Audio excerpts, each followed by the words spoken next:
السلام علیکم ورحمۃ اللہ وبرکاتہ۔ میرے پیارے دوستو، میں امید کرتا ہوں کہ آپ سبھی حضرات خیریت سے ہوں گے، ٹھیک ہوں گے۔ اللہ پاک آپ سب کو سلامت رکھے اور اپنی حفظ و امان میں رکھے۔ میرے پیارے ناظرین، دن بدن اسلام کی تعداد بڑھتے ہوئے دیکھ کر ایک روز کفار مکہ جمع ہوئے اور سب نے یہ طے کیا کہ محمد کو قتل کر دیا جائے، معاذ اللہ رب العالمین۔ مگر سوال پیدا ہوا کہ کون قتل کرے۔ مجمع میں اعلان ہوا کہ ہے کوئی جو محمد کو قتل کر دے۔ اس اعلان پر پورا مجمع خاموش رہا، مگر حضرت عمر نے کہا کہ میں ان کو قتل کر دوں گا۔ لوگوں نے کہا بے شک تم ہی ان کو قتل کر سکتے ہو۔ پھر حضرت عمر اٹھے اور تلوار لٹکائے ہوئے چل دیے۔ اسی خیال میں جا رہے تھے کہ قبیلہ زہرہ کے ایک فرد جن کا نام حضرت نعیم بن عبداللہ بتایا جاتا ہے اور بعض لوگوں نے دوسرا نام لکھا ہے، انہوں نے پوچھا کہ اے عمر، کہاں جا رہے ہو؟ کہا کہ محمد کو قتل کرنے جا رہا ہوں۔ حضرت نعیم نے کہا اس قتل کے بعد تم بنی ہاشم اور بنی زہرہ سے کس طرح بچ سکو گے؟ وہ تمہیں ان کے بدلے میں قتل کر دیں گے۔ اس بات کو سن کر حضرت عمر بگڑ گئے اور کہنے لگے معلوم ہوتا ہے کہ تم نے بھی اپنے باپ دادا کا دین چھوڑ دیا ہے، تو لاؤ پہلے تجھ کو نپٹا دوں۔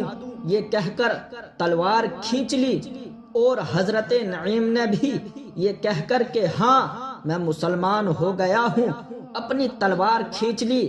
عن قریب دونوں طرف سے تلواریں چلنے والی تھیں کہ حضرت نعیم نے کہا کہ تو پہلے اپنے گھر کی خبر لے لے، تیری بہن اور بہنوئی دونوں مسلمان ہو چکے ہیں۔ اور میرے پیارے دوستو، یہ سن کر حضرت عمر کو بے انتہا غصہ پیدا ہوا۔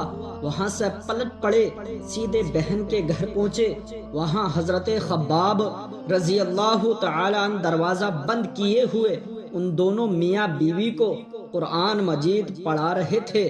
حضرت عمر نے دروازہ کھولنے کے لیے کہا۔ ان کی آواز سن کر حضرت خباب گھر کے ایک کونے میں چھپ گئے۔ بہن نے دروازہ کھولا، آپ گھر میں داخل ہوئے۔ پوچھا تم لوگ کیا کر رہے تھے اور یہ آواز کیسی تھی؟ آپ کے بہنوئی نے ٹال دیا اور کوئی واضح جواب نہ دیا۔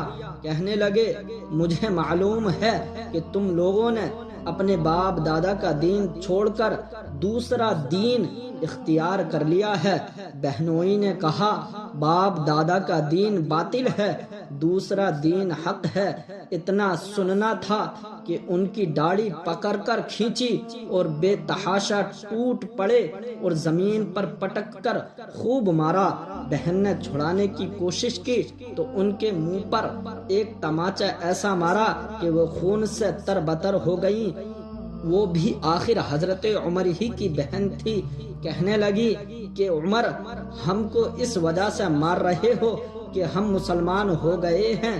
کان کھول کر سن لو کہ تم مار مار کے ہمارے خون کا ایک ایک قطرہ نکال لو، یہ ہو سکتا ہے، لیکن ہمارے دل سے ایمان نکال لو، یہ ہرگز نہیں ہو سکتا۔ اور آپ کی بہن نے کہا میں گواہی دیتی ہوں کہ اللہ کے سوا کوئی معبود نہیں، محمد صلی اللہ علیہ وسلم اللہ کے بندے اور اس کے رسول ہیں۔ بے شک ہم لوگ مسلمان ہو گئے ہیں، تجھ سے جو ہو سکے کر لے۔ بہن کا یہ جواب سن کر اور ان کو خون میں لت پت دیکھ کر حضرت عمر کا غصہ ٹھنڈا ہوا۔ آپ نے فرمایا کہ اچھا مجھے وہ کتاب دو جو تم لوگ پڑھ رہے تھے تاکہ میں بھی اس کو پڑھوں۔ آپ کی بہن نے کہا تم ناپاک ہو، اس مقدس کتاب کو پاک لوگ ہی ہاتھ لگا سکتے ہیں۔ حضرت عمر نے بے حد اصرار کیا، مگر وہ بغیر غسل کے کتاب دینے کو تیار نہ ہوئی۔ آخر حضرت عمر نے غسل کیا، پھر کتاب لے کر پڑھی، اس میں سورہ طٰہٰ لکھی ہوئی تھی۔ حضرت عمر نے اس کو پڑھنا شروع کیا۔ جس وقت اس آیت کریمہ پر پہنچے، اننی انا اللہ لا الہ الا انا فاعبدنی واقم الصلاۃ لذکری، بے شک میں اللہ ہوں، میرے علاوہ کوئی معبود نہیں، تو میری عبادت کرو اور میری یاد کے لیے نماز قائم کرو۔ بے شک صلو علی الحبیب صلی اللہ علی محمد۔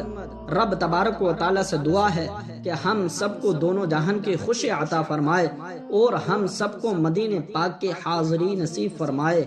صلو علی الحبیب صلی اللہ علی محمد۔ پیارے دوستوں، میں امید کرتا ہوں کہ آپ کو ہماری یہ ویڈیو ضرور پسند آئی ہوگی۔ ہماری اس ویڈیو کو صدقہ جاریہ سمجھ کر زیادہ سے زیادہ شیئر کیجئے، اور اگر آپ نئے ہیں تو چینل کو ضرور سبسکرائب کر لیجئے تاکہ ہماری ہر ویڈیو آپ کے پاس پہنچ جائے۔